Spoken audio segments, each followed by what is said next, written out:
Hello guys, welcome to my channel. It's me, Strohat Kyle. And pag-uusapan natin ngayon yung mga events and updates sa Night Cruise ngayong April 2024. So pag-usapan natin itong una, ang Battlefront event. Yan. So ang sabi dito, crew can obtain more gold by defeating monsters of Battlefront. 'Di ba nagbababad tayo dun minsan sa Battlefront, minsan napipikay din tayo.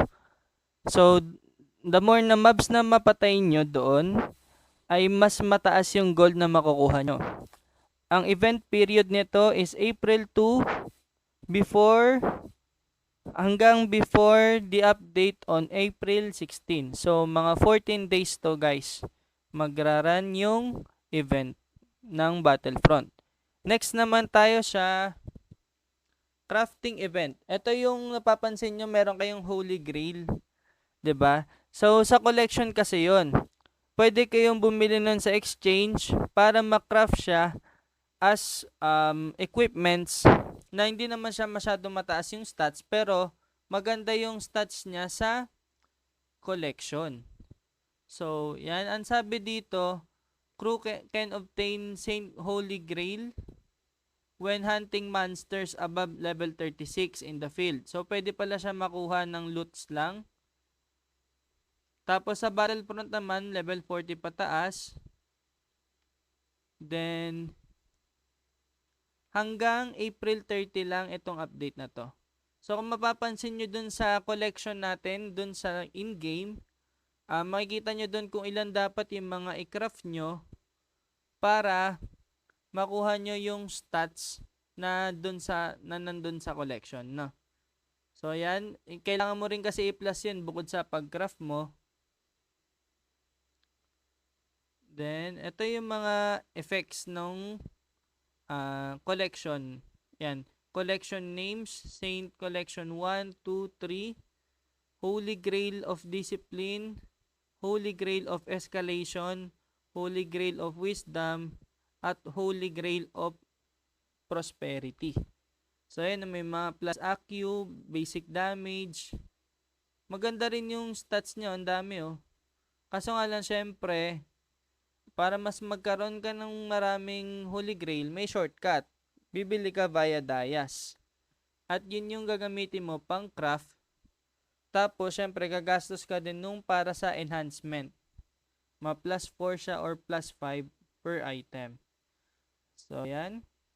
Hanggang, ano naman ito? Until May 6, 2024. So, matagal-tagal pa to guys. Makakahabot pa tayo dyan. Ito pala, April 30 pala. Bakit dito, ano? Sa, Drought of Victory.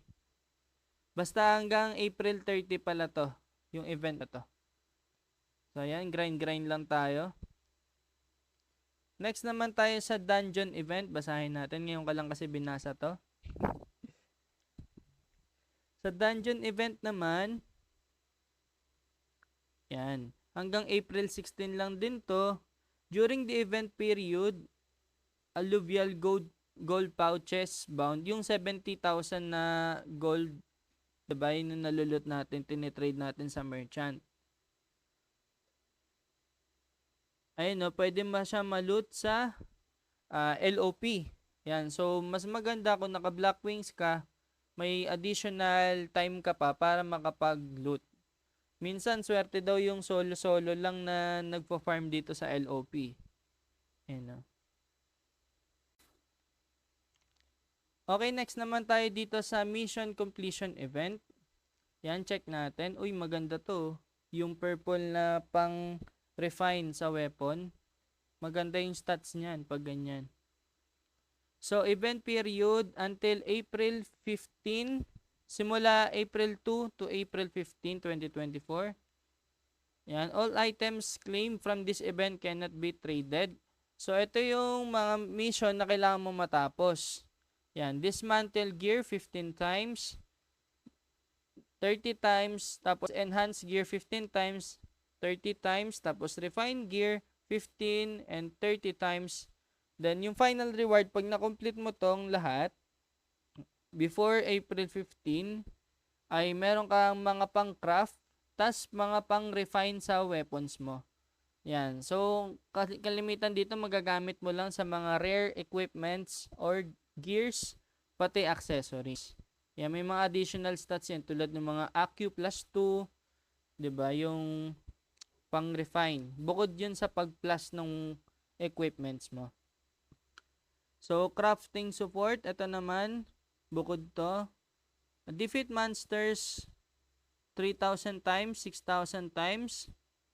Tapos sa regular dungeons, 3,000, 6,000. Sa special dungeon, 3,000, 6,000 times. Tapos ang final reward mo, ito yung mga rewards doon. Common crafting selection. Ito nakuha ko na to. Inano ko dito yung furball ba yan? Pang gear na equipment. Kulang na lang ako ng papyrus Tsaka morion. Tapos ito, yung mga tag dito. Ito yung gold pouch na 70k gold kada isa. So, madami-dami ka rin makakuha dito. Tapos, guild coin bundle bound. Uy, ito ayos to. Ito dito may nakakuha ng 150k. So, may pang-advancement na siya. Pag kinuha niya yung tawag dyan yung advancement na purple. Pang pang third job. So, dito naman tayo sa third. Enhancement scroll support. Yan. Gear craft 10 times, 20 times. Defeat monsters within the battlefront 2,000 times, 4,000 times. Tapos purchase consumable or potions 2,500 times and 5,000 times. Ito yung mga rewards mo. Armor enhancement scroll times 5. Ito madami din to. Puro pang armor to.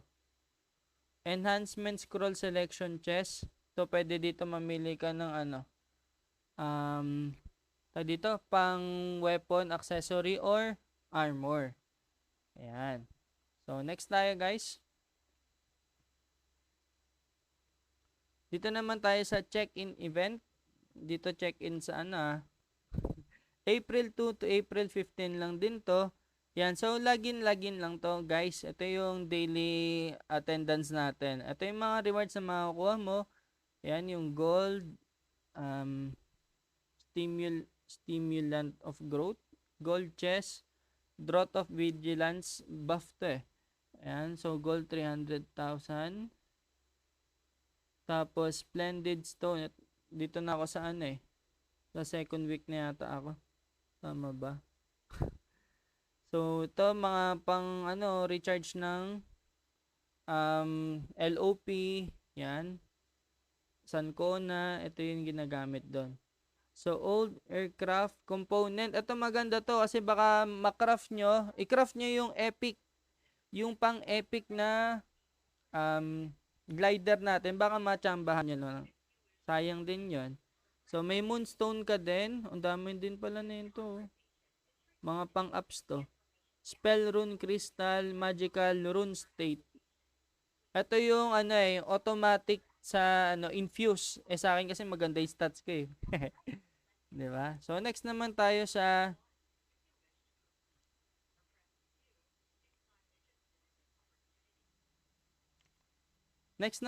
dito sa dungeon event. Yan. So sa dungeon event hanggang April 9 lang to matatapos. So, ito yung event natin sa FOT. Reward chest will double obtain from daily quest rewards or every upgrade in Forest of Training. Diba dun sa quest natin, meron tayong pang level 30 at level 40. So, tapusin nyo yun guys para doble-doble yung chest nyo. At yun, makakuha yun dun ng mga pang craft natin. Ayan. So, next tayo. Dito na tayo sa mission completion event din. Yan.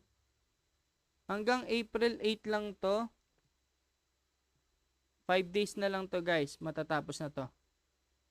So, ito yung mga kailangan mong matapos. Yan. Use 500,000 gold, 1.5 million. Obtain 30 items, 60 items, check into guild 3 times and 7 times. Then ito yung mga reward mo.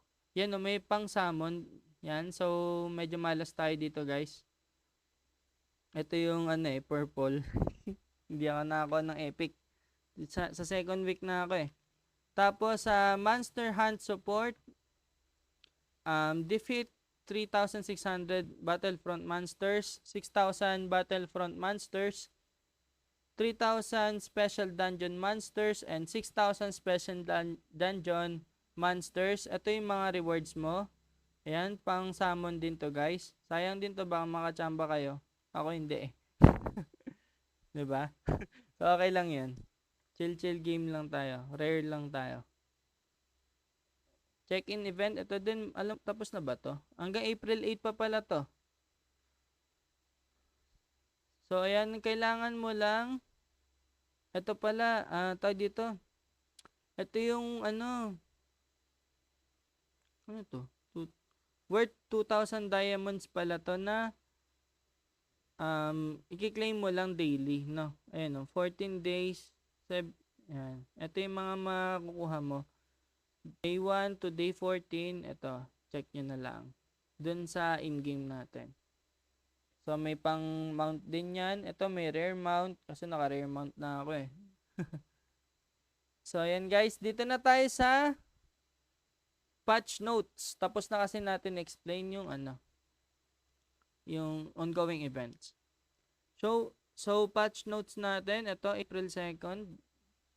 Read nga natin.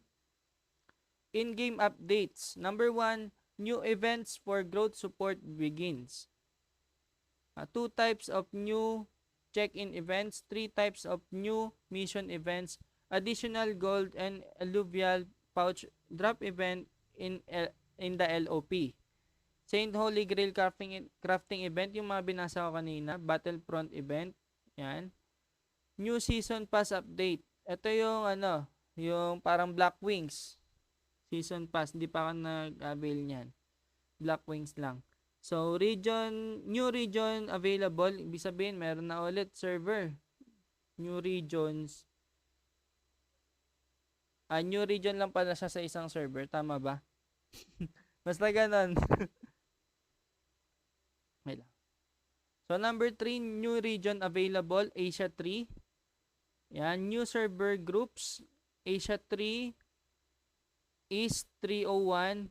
Asia 3. C 301 will be open on April 4th. So, bagong region sa server natin, no? So, in-game updates, check-in event, ito. Yan. Katulad ng mga sinabi ko kanina.